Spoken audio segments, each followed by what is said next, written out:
Okay, so hi all, welcome to ACB academy. എല്ലാവർക്കും ACB അക്കാഡമിയുടെ പുതിയ വീഡിയോയിലേക്ക് സ്വാഗതം.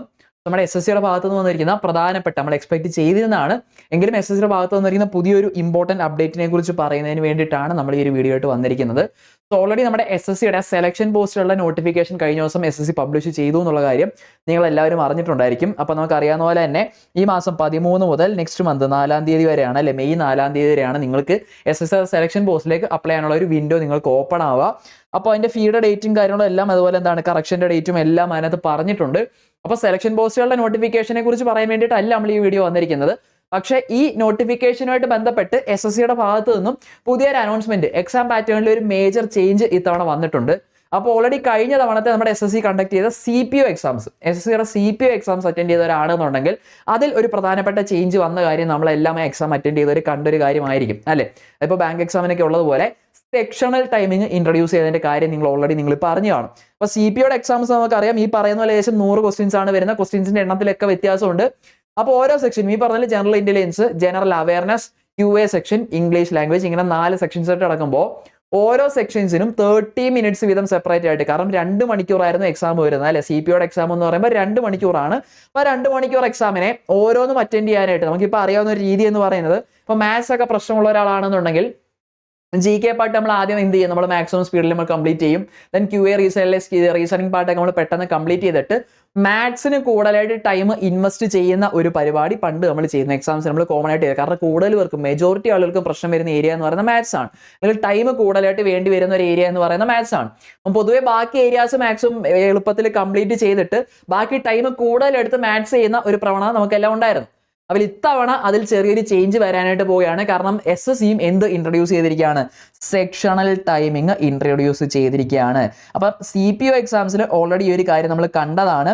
അപ്പോൾ ഇപ്പോൾ വന്നിരിക്കുന്ന സെലക്ഷൻ പോസ്റ്റിന്റെ നോട്ടിഫിക്കേഷൻസിലും SSC ഈ seasonal timing, sectional timing introduce ചെയ്തായിട്ട് നമുക്ക് എന്ത് ചെയ്യാനായിട്ട് പറ്റും, കാണാനായിട്ട് പറ്റും. അപ്പോൾ മോസ്റ്റ് പ്രോബബ്ലി ഇനി അങ്ങോട്ട് വരാനായിട്ട് പോകുന്ന CGL, CHSL എക്സാംസ് എല്ലാം ഈ ഒരു പാറ്റേണിൽ തന്നെ നടക്കാനാണ് സാധ്യത. ഓക്കെ, ഇപ്പോൾ CGL നോട്ടിഫിക്കേഷനും ഈ കുറച്ച് നാളുകൾക്കുള്ളിൽ ഇനിയിപ്പോൾ ഉടനെ നമുക്ക് വരും. CGL സെലക്ഷൻ പോസ്റ്റും രണ്ടും ഏകദേശം ഒരേ ടൈം പീരീഡിൽ വരേണ്ടതായിരുന്നു. മാർച്ചിൽ വരുമെന്ന് എക്സ്പെക്ട് ചെയ്തു, വന്നില്ല.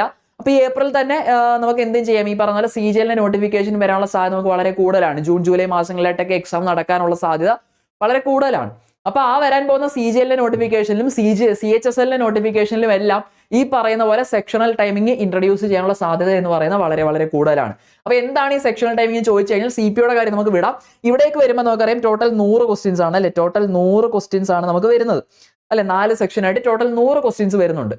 ആൻഡ് നമുക്ക് ടോട്ടൽ ടൈം വരുന്നത് നമുക്കറിയാം 1 മണിക്കൂറാണ്, അല്ലെ? 1 മണിക്കൂറാണ് നമുക്ക് എക്സാമിന്റെ ടൈമും വരുന്നത്. ടോട്ടൽ ടൈം നമുക്ക് വരുന്നത് എത്രയാണ്, 1 മണിക്കൂറാണ്. അപ്പോൾ ഇവിടെ നടക്കുന്ന കാര്യം എന്ന് പറയുന്നത്, ഇവിടെ നടക്കുന്ന വ്യത്യാസം എന്ന് പറയുന്നത്, ഇനി നിങ്ങൾ ശ്രദ്ധിക്കേണ്ട കാര്യം, ഈ 60 മിനിറ്റ് എന്നുള്ളത് നിങ്ങൾക്ക് ഇനി എങ്ങനെയായിരിക്കും വരാനായിട്ട് പോവുക. ഈ പറയുന്ന പോലെ ഓരോ സെക്ഷനും, അതായത് A part, B part, C part, D part, ഓരോ പാർട്ടിനും 15 മിനിറ്റ് വീതം, ഓരോ പാർട്ടിനും 15 മിനിറ്റ് സെക്ഷണൽ ടൈമർ ഉണ്ടായിരിക്കും. അതായത് നമ്മൾ കൂടുതൽ ടൈം, കുറച്ച് ടൈമിൽ GK കംപ്ലീറ്റ് ചെയ്ത് മാത്സ് കൂടുതൽ ടൈം ഇൻവെസ്റ്റ് ചെയ്യാന്നുള്ളതില്ല.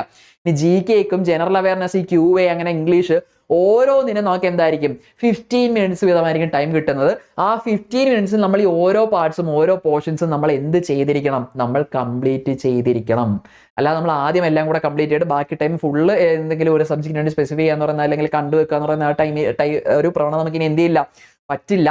ഓരോ പാർട്ടിനും ഫിക്സഡ് ആയിട്ട് 15 മിനിറ്റ്സിൽ നമ്മൾ ഇത് എന്ത് ചെയ്തിരിക്കണം, കംപ്ലീറ്റ് ചെയ്തിരിക്കണം എന്നുള്ളൊരു കാര്യമാണ് ഇവിടെ പറഞ്ഞിരിക്കുന്നത്. ക്ലിയർ ആണോ? ഓക്കെ ആണോ? സെറ്റ് ആണോ? അപ്പോൾ ഇനി ഓരോ സെക്ഷനും 15 മിനിറ്റ്സിൽ നമ്മൾ എന്ത് ചെയ്യണം, കംപ്ലീറ്റ് ചെയ്യണം. അപ്പോൾ ഇത് ആക്ച്വലി നമുക്കറിയാം ഒരുപാട് ടെൻഷൻ ഉണ്ടാകുന്ന ഒരു കാര്യമാണ്. എസ്പെഷ്യലി ഈ പറയുന്ന പോലെ മാത്സിലൊക്കെ പ്രയാസം നേരിടുന്നവരാണെന്നുണ്ടെങ്കിൽ വലിയ ഇഷ്യൂ ആണ്. പക്ഷേ ഇവിടെ ശ്രദ്ധിക്കേണ്ട, നമുക്ക് ഇനി പ്രതീക്ഷിക്കുന്ന പോസിറ്റീവ് ആയിട്ടുള്ള ഒരു കാര്യം എന്ന് പറയുന്നത്, ലാസ്റ്റ് നടന്ന CPOയുടെ എക്സാം നിങ്ങൾ അറ്റൻഡ് ചെയ്തിട്ടുണ്ട് എന്നുണ്ടെങ്കിൽ ഈ ഒരു സെക്ഷണൽ ടൈമിംഗ് ഇൻട്രൊഡ്യൂസ് ചെയ്തതിന് ശേഷം ക്വസ്റ്റ്യൻസിന്റെ ഡിഫിക്കൽട്ടി ലെവലിൽ ചെറിയൊരു മയം ഉണ്ടായിരുന്നു. ഓക്കെ, അത്ര പ്രയാസമുള്ള, തീരെ എളുപ്പം എന്നുള്ളതല്ല പറയുന്നത്, കമ്പാരിറ്റീവ്ലി കുറച്ചും കൂടി എളുപ്പമായിട്ടുള്ള ക്വസ്റ്റ്യൻസ് ആണ് നിങ്ങൾക്ക് എവിടെ വന്നത്, CPO എക്സാമിന് വന്നത്. ഓക്കെ, അപ്പോൾ ഈ സെക്ഷണൽ ടൈമിംഗ് ഇൻട്രൊഡ്യൂസ് ചെയ്തതിന് ശേഷം ക്വസ്റ്റ്യൻസിന്റെ ഡിഫിക്കൽട്ടി ലെവൽ ചെറിയ രീതിയിൽ കുറയ്ക്കുന്നതായിട്ടുള്ള ഒരു പ്രവണത CPO എക്സാമിന് നമ്മൾ കണ്ടിരുന്നു. അപ്പോൾ ആ ഒരു ട്രെൻഡ് വരികയാണെന്നുണ്ടെങ്കിൽ, നല്ല രീതിയിൽ പഠിക്കുന്നവർക്കൊക്കെ, അല്ലെ, നല്ല രീതിയിൽ എക്സാമിന് പ്രിപ്പയർ ചെയ്തവരാണെന്നുണ്ടെങ്കിൽ നിങ്ങൾ കമ്പാരിറ്റീവ്ലി കുറച്ചും കൂടി എളുപ്പമായിട്ട് ആൻസർ ചെയ്യാൻ പറ്റുന്ന രീതിയിലായിരിക്കും ഇനി ക്വസ്റ്റ്യൻസ് വരാനുള്ള ഒരു സാധ്യത എന്നുള്ളതാണ്. ഓക്കെ, ഉറപ്പെന്നുള്ളതല്ല, അങ്ങനെ ഒരു ട്രെൻഡ് നമ്മൾ ഏതിൽ കണ്ടിരുന്നു? CPO എക്സാമിന്റെ കേസിൽ നമ്മൾ കണ്ടിരുന്നു. ഓക്കെ, CPO എക്സാമിന്റെ കേസിൽ നിങ്ങൾ നോക്കിയാൽ അങ്ങനത്തെ ഒരു പ്രവണത നമുക്ക് എന്ത് ചെയ്യാനായിട്ട് പറ്റും?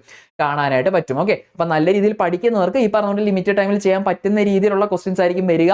അപ്പൊ ഇനി അങ്ങോട്ട് ഇനി എക്സാമിനൊക്കെ പ്രിപ്പയർ ചെയ്യുമ്പോൾ നമുക്കറിയാം കുറച്ച് ടൈമേ വരുന്നുള്ളൂ. അപ്പൊ നല്ല രീതിയിൽ നിങ്ങൾ പ്രിപ്പറേഷൻസ് കണ്ടിന്യൂ ചെയ്യുകയാണെന്നുണ്ടെങ്കിൽ അതൊന്നും കൂടി ഉഷാറാക്കുക. മാത്സിലൊക്കെ മാക്സിമം നിങ്ങളുടെ കാൽക്കുലേറ്റിംഗ് സ്പീഡ് ഇനി അങ്ങോട്ട് ഇമ്പോർട്ടന്റ് ആണ്. കാരണം ഈ ഒരു ഫിക്സഡ് ടൈമിൽ ചെയ്യണം എന്നുണ്ടെങ്കിൽ നിങ്ങളുടെ ടൈമിൽ അല്ലെ കാൽക്കുലേറ്റിംഗ് ടൈമിൽ വർക്ക് ചെയ്യുക എന്നുള്ളത് ഇനി അങ്ങോട്ട് വളരെയധികം ഇമ്പോർട്ടന്റ് ആണ്. സോ എക്സാമിന് പ്രിപ്പയർ ചെയ്യുന്നാൽ നിങ്ങൾ കൺസെപ്റ്റിനോടൊപ്പം തന്നെ അതിനും നിങ്ങൾ എന്ത് ചെയ്യുക? ഇനി അങ്ങോട്ട് ഇമ്പോർട്ടൻസ് കൊടുക്കാനായിട്ട് ശ്രദ്ധിക്കുക. ഓക്കെ, അപ്പൊ ഇതാണ് SSC ഇൻട്രൊഡ്യൂസ് ചെയ്യുന്ന സെക്ഷണൽ ടൈമിംഗ് എന്ന് പറയുന്നത്. മോസ്റ്റ് പ്രോബബ്ലി ഇനി വരാൻ പോകുന്ന എക്സാമുകളിലൊക്കെ വരാൻ പോകുന്ന SSCയുടെ ഒരു അപ്ഡേറ്റ് തന്നെയാണ്. അപ്പോൾ വരാൻ പോകുന്ന SSC എക്സാമുകൾക്ക് വേണ്ടി പ്രിപ്പയർ ചെയ്യുന്ന ഉദ്യോഗാർത്ഥിയാണ് നിങ്ങളുണ്ടെങ്കിൽ നമ്മുടെ CJL, CHSL, GD, MDS എക്സാമിനെല്ലാം വേണ്ടിയിട്ടുള്ള ഒരു ഇന്റഗ്രേറ്റഡ് ഫൗണ്ടേഷൻ ബാച്ച് നമ്മൾ സ്റ്റാർട്ട് ചെയ്തിട്ടുണ്ട്. സോ ഇൻട്രസ്റ്റഡ് ആയിട്ടുള്ളവർ എത്രയും വേഗം ഈ സ്ക്രോൾ കാണുന്ന നമ്പറിലേക്ക് കോൺടാക്ട് ചെയ്താൽ നിങ്ങളുടെ അഡ്മിഷൻസ് ഉറപ്പുവരുത്താവുന്നതാണ്. ഡെയിലി സ്റ്റഡി പ്ലാന്റെ ബേസിലുള്ള ക്ലാസ്സുകളായിരിക്കും. അതുപോലെ തന്നെ റെഗുലർ ബേസിൽ മോക്ക് ടെസ്റ്റുകളും PYQ ബേസ് റിവിഷൻസും എല്ലാം നമ്മൾ പ്രൊവൈഡ് ചെയ്യുന്നതായിരിക്കും. ആൻഡ് ഓഫ് കോഴ്സ് കറന്റ് അഫേഴ്സിനൊക്കെ സ്പെഷ്യൽ സെക്ഷൻസ്, അങ്ങനെ SSC എക്സാംസിന് വേണ്ട ഒരു കംപ്ലീറ്റ് പാക്കേജ് തന്നെയാണ് ഈ ഒരു കോഴ്സിലൂടെ നമ്മൾ പ്രൊവൈഡ് ചെയ്യുന്നത്. സോ താല്പര്യമുള്ളവർ എത്രയും വേഗം സ്ക്രോൾ കാണുന്ന നമ്പറിലേക്ക് കോൺടാക്ട് ചെയ്യുക. ഇതുപോലെ കൂടുതൽ അപ്ഡേറ്റ്സുമായിട്ട് നെക്സ്റ്റ് വീഡിയോയിൽ നമ്മൾ വരുന്നതായിരിക്കും. Till then, all the best, see U.